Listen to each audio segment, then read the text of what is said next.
সরকার থেকে সবুজ সংকেত আগেই পেয়েছে বোর্ড। তাতে দুপুরে 17 পরিচালক সভা করে নিলেন কঠিন সিদ্ধান্ত। আইসিসিকে জানানো হলো নিরাপত্তা ইস্যুতে ভারতে বিশ্বকাপ খেলবে না বাংলাদেশ দল। বিকল্প ভেন্যু শ্রীলঙ্কায় সব ম্যাচ আয়োজনের অনুরোধ করা হয়েছে। এখন আইসিসির সিদ্ধান্তের অপেক্ষা। এদিকে বিসিবির সিদ্ধান্তকে স্বাগত জানিয়েছেন ক্রীড়া উপদেষ্টা আসিফ নজরুল। এ বিষয়ে আরো বিস্তারিত জানাতে এই মুহূর্তে সিলেট থেকে যোগ দিয়েছেন সহকর্মী মাঝারুল ইসলাম। মাঝার, আপনার প্রতিবেদনে বেশ কিছু বিষয় উঠে এসেছে। আজকের এই গুরুত্বপূর্ণ সভা থেকে তো গুরুত্বপূর্ণ অনেকগুলো সিদ্ধান্ত এসেছে। তার মধ্যে এই যে বিসিবির এই অবস্থানে ভারতীয় বোর্ড থেকে এখন পর্যন্ত কোনো ধরনের প্রতিক্রিয়া পাওয়া গেছে কিনা?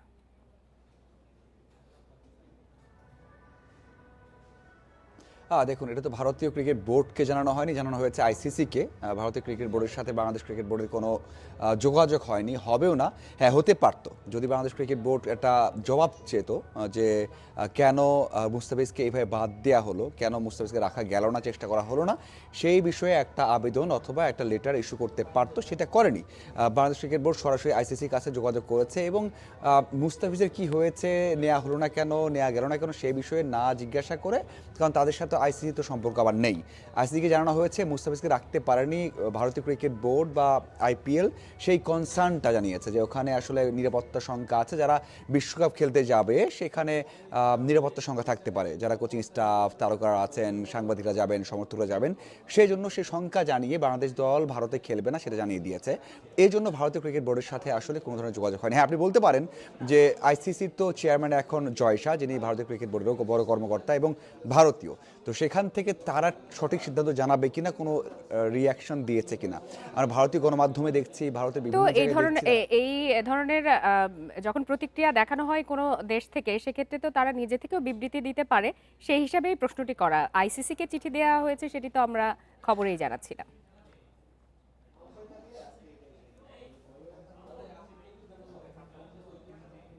না, অবশ্যই আপনি যেটা বলছেন এটা যৌক্তিক যদি মুস্তাফিজের ইস্যুতে জানতে চাওয়া হয়। যাই হোক, এখন যে ইস্যুটা আছে, আমরা কথা বলছি, বিসিবির সাথে যোগাযোগ করছি, তারা যোগাযোগটা রাখবেন। এখন যত দ্রুত সম্ভব একটা সিদ্ধান্তে আসতে হবে, কারণ ওয়ার্ল্ড কাপের তো আর মাত্র 1 মাস সময় আছে। 7 তারিখে বাংলাদেশের ফার্স্ট ম্যাচ এবং 26 তারিখে বাংলাদেশ দল যাবে, ট্রাভেল করবে। তার মানে আপনার হাতে আর 20 দিনও সময় নেই হাতে। তার আগে একটা সিদ্ধান্ত নিতে হয়। বাংলাদেশ দল যদি কোনো কারণে বাধ্য হয় ভারতে খেলতে, তাহলে এই সিদ্ধান্তটা আসলে খুবই খারাপ হবে, কারণ বাংলাদেশের তারকারা তো ওই ধরনের সিকিউরিটি পাবে কিনা, শঙ্কা থাকবে, খেলতে পারবে কিনা, এই বিষয়গুলো আছে। আমরা রাজি সাংবাদিক সিলেটে, আমরা সবসময় চেষ্টা করছি তার কাছে কথা বলতে, চেষ্টা করছি যে কর্মকর্তা যারা আছেন তাদের সাথে কথা বলতে, আসলে সিদ্ধান্ত কবে জানাবে। তবে একটা বিষয় জানিয়েছে যে এখন ফার্স্ট স্টেজে আছে, এখন একটা লেটার ইস্যু করা হয়েছে বা কথা বলা হয়েছে। এরপর যখন আইসিসি এটা ফিডব্যাক দেবে, এরপর আবারও যদি জানাতে হয় বা বলতে হয়, তখন আবারও যোগাযোগ করা হবে, যেন বাংলাদেশ কোনোভাবেই ভারতে তাদের ম্যাচ খেলবে না। এখন পর্যন্ত ক্রিকেট বোর্ড এইভাবেই স্ট্রং আছে, কারণ সরকার থেকেও সবুজ সংকেত পাওয়া গেছে যে কোনোভাবেই বাংলাদেশ দল এই অবস্থাতে ভারতে দল পাঠাবে না। এই জন্যই আমরা সবাই চেষ্টা করছি তত দ্রুত আপডেট পাওয়া যায়, এবং বিসিবি চেষ্টা করছে আইসিসির কাছ থেকে ফিডব্যাক পেতে। যদিও অনেক বড় একটা প্রসেস এখানে। আপনি জানেন যে 4টা দল খেলবে বাংলাদেশের সাথে, তারা কিন্তু মুম্বাই এবং কলকাতাতে খেলবে, এবং হোটেল সব কিছু সেটাই ফিক্স করা হয়েছে। এবং 4টা দলকে শ্রীলঙ্কায় মুভ করতে হবে, শ্রীলঙ্কায় যেতে হবে, ওই 4টা দলের সাথে কথা বলতে হবে, কথা বলে সিদ্ধান্ত নিতে হবে। অনেক কিছু এর মধ্যে হয়তো আপাতত বলতেই পারি আমরা যে এটা 50-50 অবস্থায় আছে। হয়তো 3-4 দিন গেলে আমরা আপডেট জানতে পারবো কি হতে যাচ্ছে।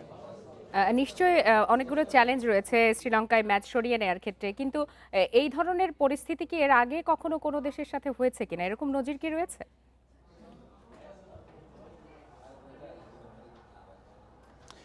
দেখুন, এমনটা হয়নি। একমাত্র ভারত পাকিস্তান ইস্যু যখন আসে তখনই আমরা দেখি যে এই ঘটনাগুলো ঘটে, কিন্তু এছাড়া আপনি কখনো দেখবেন না অন্য দেশের সাথে হয়েছে। কিন্তু একটা শঙ্কার বিষয় আছে, বাংলাদেশ দল যখন ভারতীয় ক্রিকেট বোর্ডের সাথে খেলতে চাচ্ছে না বা ওখানে খেলতে চাচ্ছে না ভারতে, এই জন্য একটা টেনশন কাজ করছে। সেটা হচ্ছে যে ভারত তো বাংলাদেশে আসার কথা এই বছরের সেপ্টেম্বরে, আসবে কিনা, এবং সামনের বছর একটা এশিয়া কাপ আছে বাংলাদেশের মাটিতে।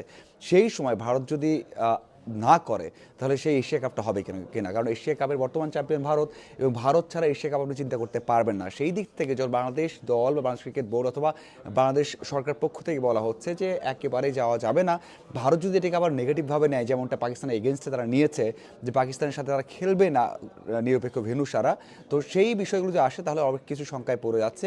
অনেক চিন্তাভাবনা, অনেক রাজনৈতিক বিষয় এখানে আছে, অনেক দুইটা বোর্ড এবং আইসিসির বিষয় এখানে আছে। সেই সব বিষয় তো সময়ের সাথে বোঝা যাবে। তবে আপাতত যে অবস্থায় আছে সেটা একেবারে অস্পষ্ট যে নেক্সট সিরিজগুলো কী হবে, এশিয়া কাপ কী হবে এবং বাংলাদেশ বিশ্বকাপে কোথায় খেলবে, হয়তো আরও কিছুদিন গেলে সেগুলো আপডেট পাওয়া যাবে। নিশ্চয়ই পাওয়া যাবে।